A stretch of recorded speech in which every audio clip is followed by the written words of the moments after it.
आजादी के अनेक दशकों तक मणिपुर के पहाड़ी क्षेत्रों में मेडिकल कॉलेज नहीं था। ये काम भी हमारी सरकार ने ही किया है। हमारी सरकार पीएम डिवाइन स्कीम के तहत 5 पहाड़ी जिलों में आधुनिक हेल्थ सर्विस विकसित कर रही है। आयुष्मान भारत योजना के तहत भारत सरकार गरीबों को 5 लाख रुपए तक के मुफ्त इलाज की सुविधा भी दे रही है। मणिपुर के भी करीब 2.5 लाख मरीजों ने इस योजना के जरिए अपना मुफ्त इलाज कराया है। अगर ये मुफ्त इलाज की सुविधा ना होती तो यहां मेरे गरीब भाई बहनों को अपने इलाज पर 350 करोड़ रुपए खुद के जेब से खर्च करने पड़ते। लेकिन ये सारा खर्च भारत सरकार ने उठाया है। वो इसलिए क्योंकि हर गरीब की चिंता को दूर करना हमारी प्राथमिकता है। साथियों, मणिपुर की ये धरती, ये क्षेत्र आशा और उम्मीद की भूमि है।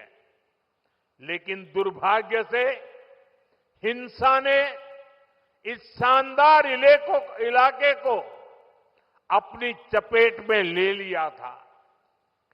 थोड़ी देर पहले मैं उन प्रभावित लोगों से मिला हूं जो कैंप्स में रह रहे हैं। उनसे बातचीत के बाद मैं कह सकता हूं कि उम्मीद और विश्वास की नई सुबह मणिपुर में दस्तक दे रही है। साथियों, किसी भी स्थान पर विकास के लिए शांति की स्थापना बहुत जरूरी है। बीते 11 वर्षों में नॉर्थ ईस्ट में दशकों से चल रहे अनेक विवाद, अनेक संघर्ष समाप्त हुए हैं। लोगों ने शांति का रास्ता चुना है, विकास को प्राथमिकता दी है।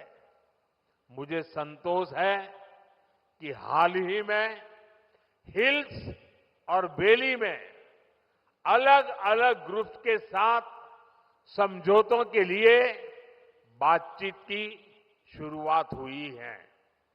ये भारत सरकार के उन प्रयासों का हिस्सा है जिसमें संवाद, सम्मान और आपसी समझ को महत्व देते हुए शांति की स्थापना के लिए काम किया जा रहा है।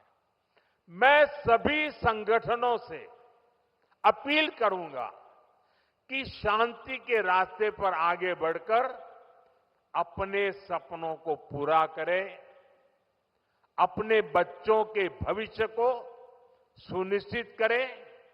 और मैं आज आपको वादा करता हूं, मैं आपके साथ हूं।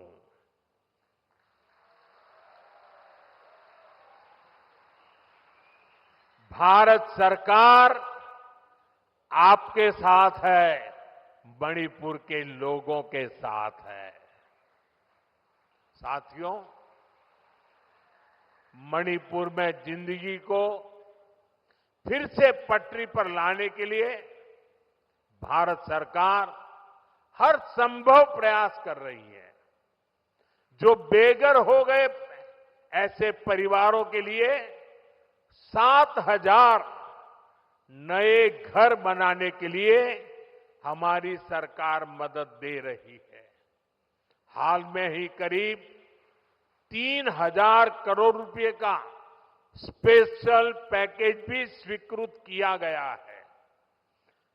विस्थापितों की मदद के लिए 500 करोड़ रुपए का विशेष प्रावधान किया गया है। साथियों, मैं मणिपुर के ट्राइबल नौजवानों के सपने और उनके संघर्षों के बारे में अच्छी तरह जानता हूं।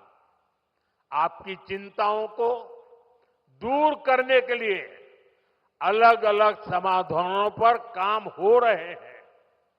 सरकार का प्रयास है कि गवर्नेंस की जो लोकल बॉडीज है उनको भी मजबूत किया जाए।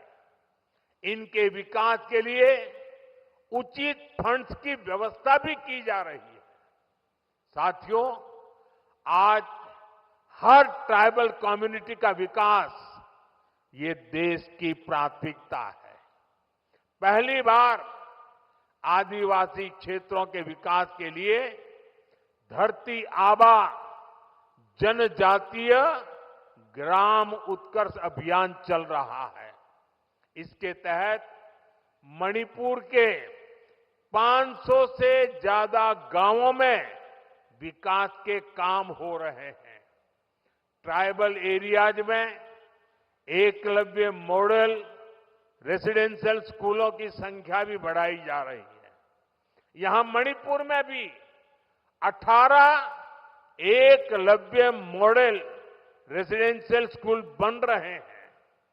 स्कूलों और कॉलेजों के आधुनिकीकरण से यहां के पहाड़ी जिलों में एजुकेशन की सुविधाएं बहुत अधिक बढ़ने वाली है।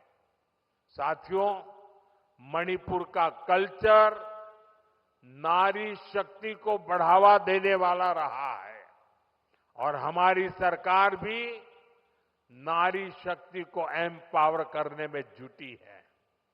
सरकार वर्किंग विमेन हॉस्टल का भी निर्माण कर रही है ताकि मणिपुर की बेटियों की मदद हो सके। साथियों, हम मणिपुर को पीस, प्रॉस्पेरिटी और प्रोग्रेस का प्रतीक बनाने का लक्ष्य लेकर चल रहे हैं।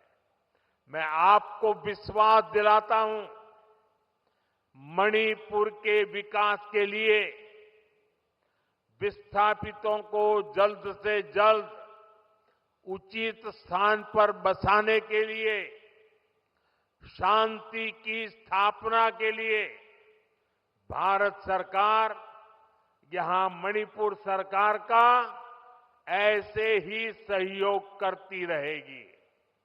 मैं एक बार फिर आप सभी को विकास परियोजना की बहुत बहुत बधाई देता हूं और आपने जो प्यार दिया है, जो सम्मान दिया है, इसके लिए मैं मणिपुर वासियों का हृदय से बहुत बहुत आभार व्यक्त करता हूं। मेरे साथ बोले, भारत माता की, भारत माता की, भारत माता की। बहुत बहुत धन्यवाद।